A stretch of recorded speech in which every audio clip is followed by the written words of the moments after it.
everyone. How are we doing today? We are good.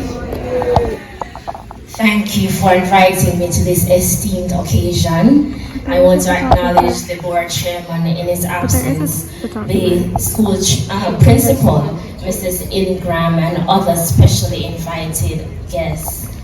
Your theme is embracing excellence, unleashing your potential. And today I want to tell you about a girl. Let's call her Anita, all right? So Anita is a young woman who grew up knowing that there was always more to aspire to.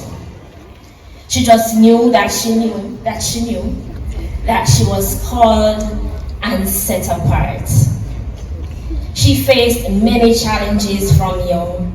She seemed to always have something going on that served as distractions. She felt like she was always scraping through life. Despite her home life and personal life being tumultuous, even as a teen, she made it to her 5th form graduation with 7 CXCs, and later she had her A-levels. She made it to university, graduated with 2nd class honors, not the 1st class that she wanted. She went on to complete her graduate studies, working for distinction, but one course she failed stood in the way. One thing about Anita was that despite the disappointment of not reaching the expectations she had of herself, she was shocked to know that others looked up to her as a role model of excellence. She did not know that her tenacity to overcome helped others to want to strive for their own level of excellence. Ladies and gentlemen, graduates, I would love for you to meet Anita. Anita is me. So it's only fitting that Jeremiah 29 verse 11 is one of the scriptures to underscore my message to you tonight. Now, Jeremiah wrote to those who were in exile to Babylon, and sometimes we conveniently just grab that one verse and run with it. Yet, the context was that the people would be in Babylon for 70 years. But God wanted to remind them that even though you're in this place, I am still coming through for you. Remember and believe what is being said, for I know the plans I have for you, declares the Lord. Plans to prosper you and not to harm you. Plans to give you hope and a future. Graduates, I want you to take a moment and give yourself a round of applause. Louder than but 7 years, hello. Give yourself a round of applause because you persevered even when it felt like the burden and the path was too tough to finish. I want you to remember this acronym because as I was preparing this speech, I was like, Lord, I want them to remember at least 4 things when they leave here today. And so the acronym I came up with was GLOW. Alright? So, GLOW, G stands for goals. And for me, it involves taking the time to carve out the vision for your life. And Habakkuk 2 verses 2 to 3 says, and the Lord answered me and said, write the vision and make it plain upon tables, that he may run that readeth it. For the vision is yet for an appointed time, but at the end it shall speak and not lie. Though it tarry, wait for it, because it will surely come, it will not tarry. And the thing is, when I work with my clients, I always ask them, what is the vision for your life? And I'm not talking about what you think you should be doing. What is God's vision for your life? Because if you don't do that, you'll walk around life with a list of things to do and activities with no real purpose. So you wonder about doing what you think looks good, but not purposeful. So the vision is never a copy of someone else's life, but the one that God has for you. So tonight, before you go to sleep, and as you meditate on this evening's proceedings, I want you to really ask the Lord, what is the vision you have for my life? It is from this that you will now understand how to set your goals and work towards them daily. And it's never too late. It's not just for the graduates in your 40s, your 50s, your 60s. Today could be the day when you have that epiphany and said, Lord, is this the vision you have for my life? Because I've decided and purposed in myself that I've hit the midlife, even though I don't know it, and I am not going to die without walking in my purpose. The other part of the acronym is L, and this is limitless. Be limitless. Go forth with confidence. Many times the opportunities that help us to grow were the ones we were afraid to take.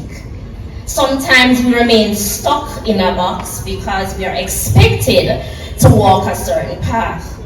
We sometimes put ourselves in a box because we fear thinking big.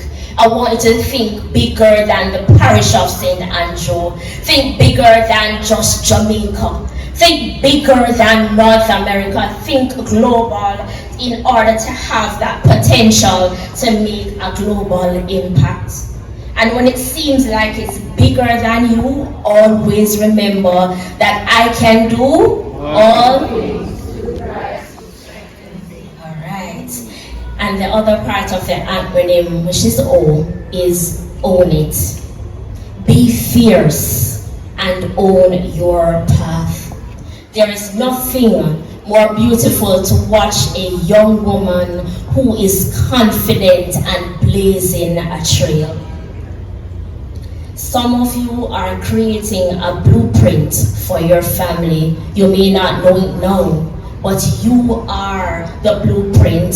You are the generational curse breakers because you now become that generational blessing. So you are going down a path that has never been charted before, never trodden before, and even when there's no one else walking beside you or even there to cheer you on, you will still have to own it.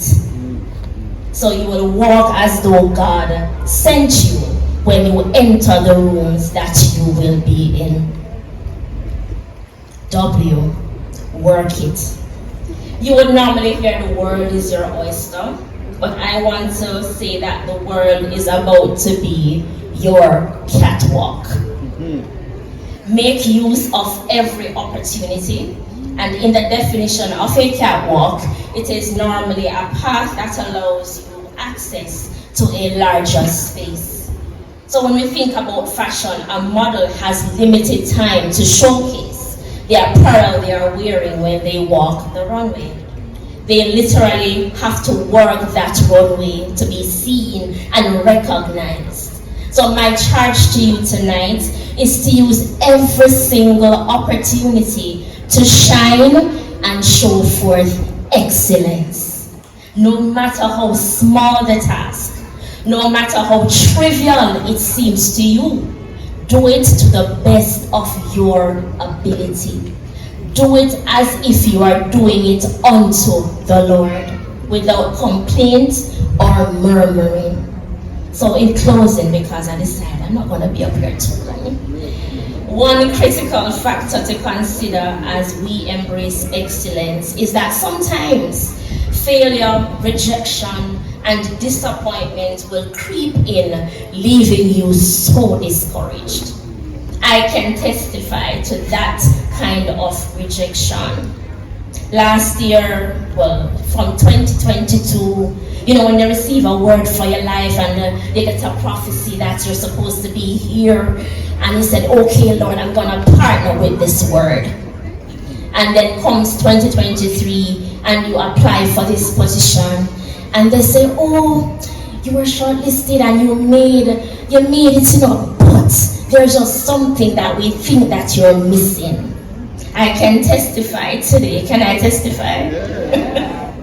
That 1 month as of tomorrow, that I am now acting in that same position that they told me that I was not ready for. They had to circle back, as we said, come wheel and come again, because what did I do? I spent that entire year building my identity in Christ, understanding who I am, what I'm called to be. I had to turn off the noise and said, okay, you said this, but God said this, therefore, henceforth, moreover, this is what must be, and whatever God says, it is not a lie. So sometimes excellence will look like you're taking a back seat or you're moving backwards, but it's really that you're in an arrow in the archer's hand. You know, when he pulls that bow and you feel like you're being pulled back and you don't understand what is happening, sometimes it's just God preparing you for that launch, and when you launch, it is something to behold. So, this is what happens when you don't give up. Keep doing, because others will continue to take notice. My parting words is glow, and the world will take notice, because your excellence cannot be hidden. Thank